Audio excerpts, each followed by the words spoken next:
Hi, my name is Chris and welcome to my intro on all the ways that you can drive traffic to your website once you build it.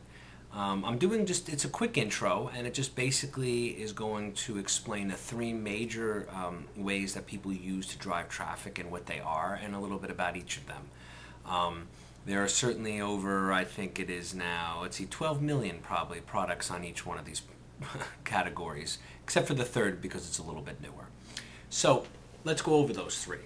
The first way that you would get traffic to your site is through the organic search engine. Now, what the organic search engine is that middle part when you type in anything on Google, it's that middle section that pops up. Many times it's articles and or videos about a certain subject and whatever, what have you, depending on what you're looking up. You know, if you're looking up something to buy, you may see pictures of, shoes and, cameras or something. You get the idea. The point is that everyone wants to get ranked organically. Why? Well, because it's all free traffic. You don't have to pay for it once you get there. Now, the truth is you have to pay for it, though, in order to get there. And this is done through a various grouping of techniques and strategies and methods, which, of course, many of the top marketers argue about which actually works and which one Google looks at the most and which one they look at the least. My particular take on it is that I think Google changes their mind and changes what they do as time goes on. They evolve and they grow like any great company would. And I think the way they monitor and the way they rank their sites is actually, it does change. It does evolve. I think there are some key components that remain the same. But anyway, the point is that depending what you do when you're organically looking to compete on the internet is, let's say you have a business about socks, okay? So what would be a good keyword that someone might put into their search engine when they're looking to buy socks? Well, they might actually just put buy socks into the search engine, okay? So if you have a website about selling socks, well then buy socks would be a great keyword that you would love to have. If someone put in that you would love to be the one that comes up on that first page, and not even the first page, you'd love to be there right on the first couple spots. And that's what you would want. And so that's how organic traffic works, is you start saying, okay, my business needs some words to compete on, any keywords that when people type into the search engine, my business is going to come up. So most businesses will start with about 2 or 3 of these keywords. And the trick is you want to find keywords that you can compete on. So if I have a site about, let's say, making money, of course, is one of the hot, or losing weight, another, super hot niche. But let's say I have a business in one of these. Well, if I put in lose weight, the problem is the competition on that is pretty steep, and it would take me many years to even crack that first page, if ever. Because the bottom line is as long as there's people working hard on those, competing on those keywords, and they've been doing it for years before you, it gets harder and harder to get to that place, especially in a super competitive niche.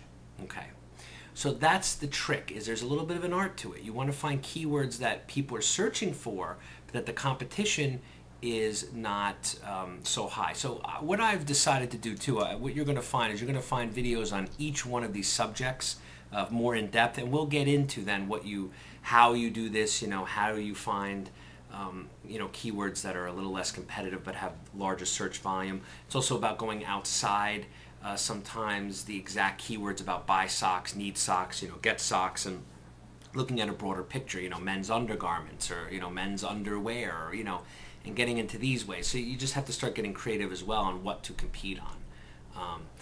Okay, so that is basically how you organically search now, and how you organically rank. But now, with those keywords, there's many, many, many things you can do to compete on them. You can make YouTube videos, you could write articles, you can do something called squidoo lenses and link wheels, and it gets crazy. And in this intro video, it's not worth getting into. And the point is, though, is once you start doing something called link building, this is really essential for you to start moving up through the ranks. An age domain can help.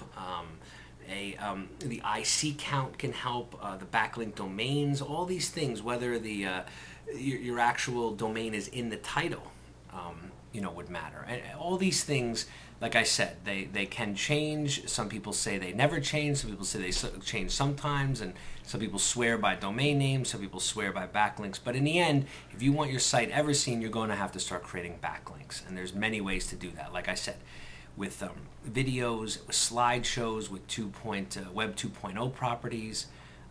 Again, more for an advanced course. So that's the first way. And then through all those methods, whether you're writing lots of articles, whether you're creating videos, whether you're doing any of these things, slideshows, all these things start pointing back to your site.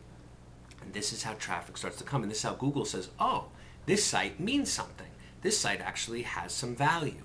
This site is actually, reaching people on the internet, and it seems to be relevant when someone puts in buy socks, so we'll start to move it up so people can see it. And that's how it works. So again, that's the organic. That's that center part of the Google, or any of these, that center part. And that's free traffic. That's what everybody really wants. But again, to really get it in a decent niche, you're going to have to pay for it. Okay, now onto pay-per-click. Now, pay-per-click are those little ads on the side which some of us never click on, and some of us, I don't know, click on all the time. Anyone I talk to says they never even click on them. They claim. I don't believe them, though. So there's the side there, and then those top 3 spots, sometimes 2, and sometimes it's not there, but usually they're a little darker shading, and they're like a little yellowish in the background, those shading, and those are paid advertisements. Those are the top 3 paid advertisers there. And then comes the organic search results. So what we're talking about now is the paid. That's number 2. That's the second way that people use to drive traffic. Again, very similar. What you want to start doing is thinking about what keywords would you want to compete on. Now, with something like pay-per-click, however, you need to compete on far more keywords than you would be doing with the organic. Like I said, you want to pick 1 or 2 and then write lots of articles, shoot videos and create Web 2.0 properties and Squidoo lenses and all things like this, and link build for a couple of phrases that you feel you can compete on. When it comes to pay-per-click, it's a little bit the same. I mean, you certainly, if you're in a competitive market, let's say lose weight again, and you're trying to compete on a pay-per-click campaign with lose weight, well, you may be paying $5 or $10 a click. Could be even more. It depends on the niche. So is that worth it then? If the money you'd be getting back at most would be, let's say, 20 or 30, well, that means 1 out of every 3 people are going to have to buy your product. So it doesn't, again, always pay to be competing on the largest phrases, but you do want to have a lot of phrases. And again, with pay-per-click marketing, since it's an intro, I just want to give you more of an overview then. So what you can do with pay-per-click is there's those side and top parts where you can pay for, and then there's also places you can put your ads on people's websites that will talk, and then even more than that, you can put videos on people's websites, and you can put banners, of course, on people's websites, and you can put all kinds of things on people's websites to advertise your product. You can either choose your own sites that you want to have your ads shown, or you can have just it show in relevant sites. There's so many options when it comes to pay-per-click advertising.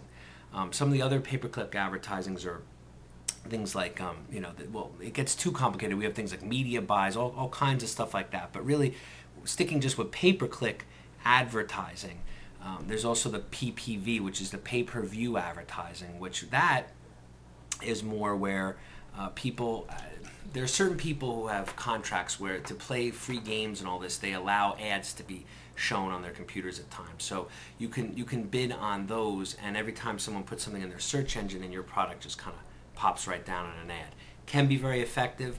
You pay like 1/100th of a cent for each one of these. Sometimes it's 2/100th of a cent.